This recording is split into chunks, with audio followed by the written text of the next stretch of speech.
나는 전능하신 아버지 하나님, 천지의 창조주를 믿습니다. 나는 그의 유일하신 아들, 우리 주 예수 그리스도를 믿습니다.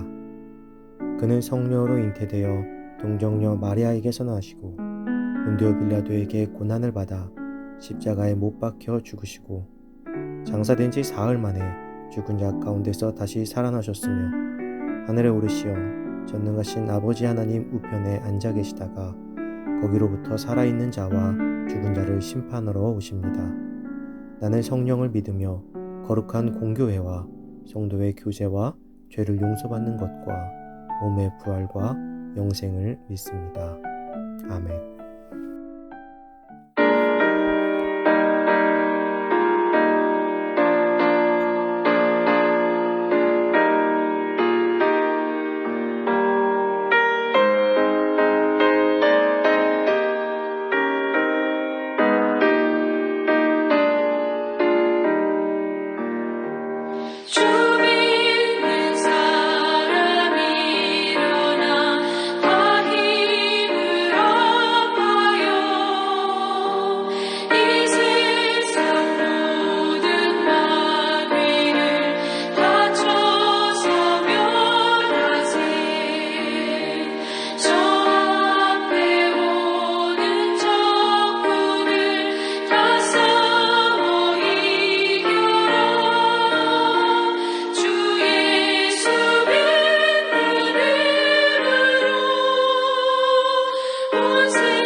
오늘 하나님께서 우리에게 주신 말씀은 고린도 후서 7장 2절에서 4절 말씀입니다. 마음으로 우리를 영접하라. 우리는 아무에게도 불의를 행하지 않고 아무에게도 해롭게 하지 않고 아무에게서도 속여 빼앗은 일이 없노라. 내가 이 말을 하는 것은 너희를 정죄하려 하는 것이 아니라 내가 이전에 말하였거니와 너희가 우리 마음에 있어 함께 죽고 함께 살게 하고자 함이라. 내가 너희를 향하여 담대한 것도 많고 너희를 위하여 자랑하는 것도 많으니 내가 우리의 모든 환난 가운데에서도 위로가 가득하고 기쁨이 넘치는도다. 아멘. 미움과 칭찬이라는 제목으로 오늘 말씀 나누겠습니다. 가끔 영화나 드라마 속에서 감옥에 대한 이야기가 나올 때가 있습니다. 그 이야기들의 공통점은 감옥에 갇혀있는 죄인들이 다들 나름대로 억울함과 사연을 가지고 있다는 것입니다. 죄를 지은 사람들이 그 죄의 대가를 치르는 것에도 억울함이 생긴다는 사실이 웃기기도 하고 씁쓸하기도 합니다. 그런데 죄를 지은 사람도 억울해하는데 정말 아무런 잘못이 없는데 비난이나 미움을 받는다면 어떠한 기분이 들까요? 저도 살아오면서 억울했던 순간들이 있습니다. 그 억울함이 풀어지는 기회가 있어서 해피엔딩으로 끝난 일들도 있지만 억울함을 풀 기회도 없이 그냥 그런 억울함을 품고 살아야 하는 이야기도 있습니다. 그때를 생각하면 기분이 별로 좋지 않은 것도 사실이죠.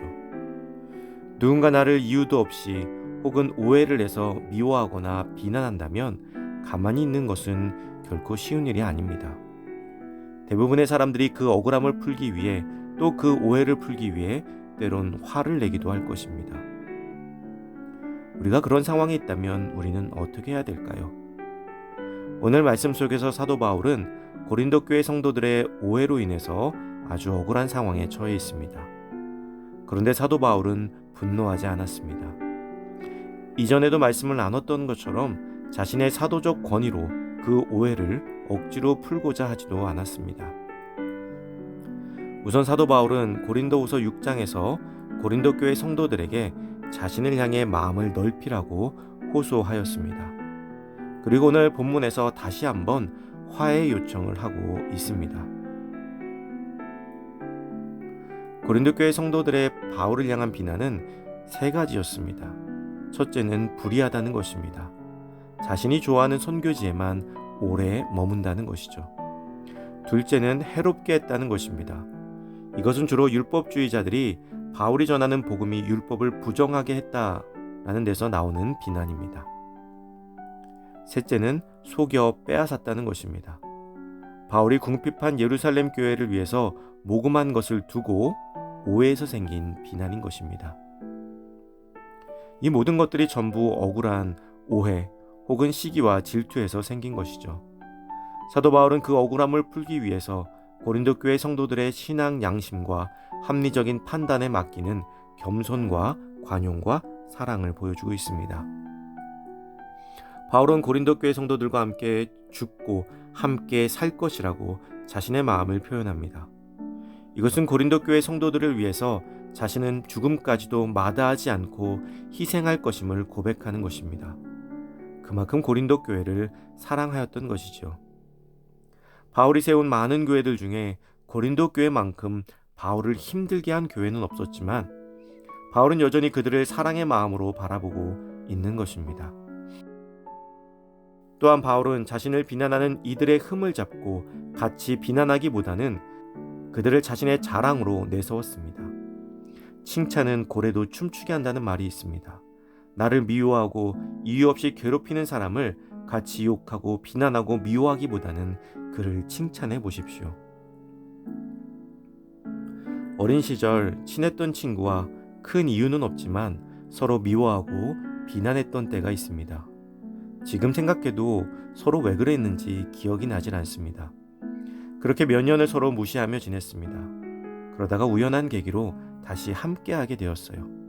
그때 우리의 자랑은 저 친구는 나랑 몇 년이나 된 친구야 라는 것이 자랑이었습니다. 그게 무슨 자랑거리가 될까요? 그런데도 재미난 것은 언제 그렇게 미워했는지 기억도 못할 정도로 다시 친해졌다는 것입니다. 저 친구와 내가 오래된 친구라는 그 자랑거리가 서로의 마음을 또 서로의 오해를 풀어주었던 것이죠. 그리고 지금도 함께하는 30년이 넘은 친구가 되었습니다. 이러한 마음은 우리에게 위로가 됩니다. 사도 바울은 자신을 끊임없이 비난하는 고린도 교회를 끝까지 신뢰하고 사랑하였습니다. 그들을 칭찬하였습니다. 그들을 자랑하였습니다. 그리고 결국에는 그들의 회개의 소식을 듣고 큰 기쁨과 위로를 누리게 되었죠. 누군가를 미워하는 것은 쉽습니다. 그러나 미워함의 끝은 분노입니다. 그것을 통해 내가 얻을 수 있는 것은 화병뿐입니다. 나를 미워하는 누군가를 사랑하고 칭찬하는 것은 쉽지 않습니다. 굉장히 어렵습니다. 그러나 그 끝은 기쁨입니다. 그것을 통해 내가 얻을 수 있는 것은 내가 힘들 때 나를 위로해 줄 수 있는 친구입니다. 사랑하는 성도 여러분, 여러분은 어떤 선택하기를 원하십니까? 우리는 하나님의 사랑을 받은 자들입니다. 그리고 예수님은 우리를 위하여 십자가의 보혈로 끝까지 우리를 사랑해 주시고 우리를 믿어 주셨습니다. 그러므로 우리는 미워하고 비난하기보다는 형제를 사랑하되 목숨을 버리기까지 낙심하지 않고 믿고 나아가는 복된 주님의 자녀가 되시기를 주님의 이름으로 축원합니다.